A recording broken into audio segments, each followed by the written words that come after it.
Hello বন্ধুরা, আশা রাখছি তোমরা অনেক ভালো আছো। দেখো, অফিসে অনেক কনজিউমার এসে জানতে চাই যে তোমার ফোনপে, পেটিএম বা গুগল পে এইসব অ্যাপস দিয়ে তোমার ইলেকট্রিক যে বিল, সে বিল পেমেন্ট করেছে কিন্তু পেমেন্ট হয়নি। তো এই ক্ষেত্রে কনজিউমারদের কী করণীয় সেটা আমরা এই ভিডিওতে জানার চেষ্টা করব।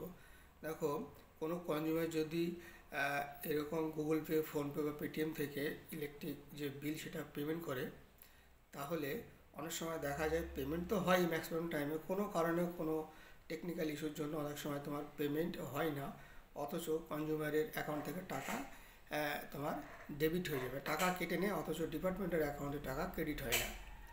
তো কনজিউমার অফিসে আসে, এসে জানতে চায় যে টাকাটা ক্রেডিট হয়েছে কি না।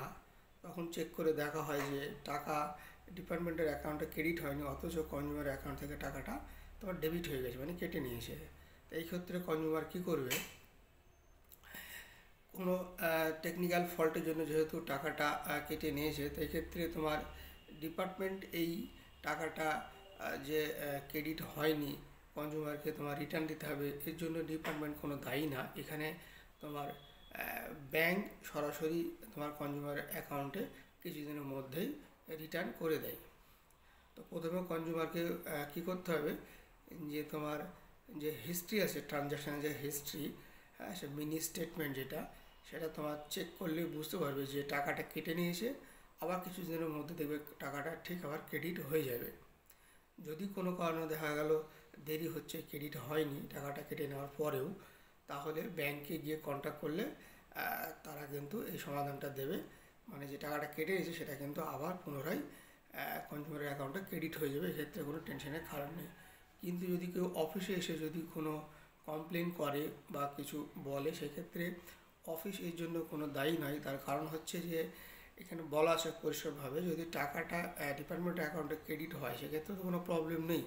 যদি মিডিলে কোনো ট্রানজ্যাকশানে ফেলিওর বা কোনো প্রবলেম বা ইস্যু হয়, বা টাকা কেটে নেওয়ার পরেও আমার ডিপার্টমেন্টের অ্যাকাউন্টে যদি টাকা ক্রেডিট না হয়, এক্ষেত্রে কিন্তু ডিপার্টমেন্ট রেসপন্সিবল নয়।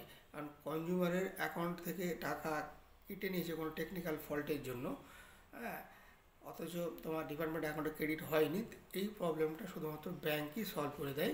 কারণ ব্যাংকে যেহেতু টেকনিক্যাল ফল্টের জন্য তোমার ডিসেলের অ্যাকাউন্টে ক্রেডিট করতে পারেনি, সেক্ষেত্রে ব্যাংকই তোমার কনজিউমার অ্যাকাউন্টে যে টাকাটা কেটে নিয়েছে সেটা আবার পুনরায় তোমার ফেরত দিয়ে দেয়। যদি কোনো না কোনো কারণে দেরি হয়, তাহলে কনজিউমার ব্যাংকে গিয়ে কন্ট্যাক্ট করলে ব্যাংক কিন্তু কনজিউমার অ্যাকাউন্টে আবার টাকা ক্রেডিট করে দেয়, এক্ষেত্রে কোনো প্রবলেম হয় না।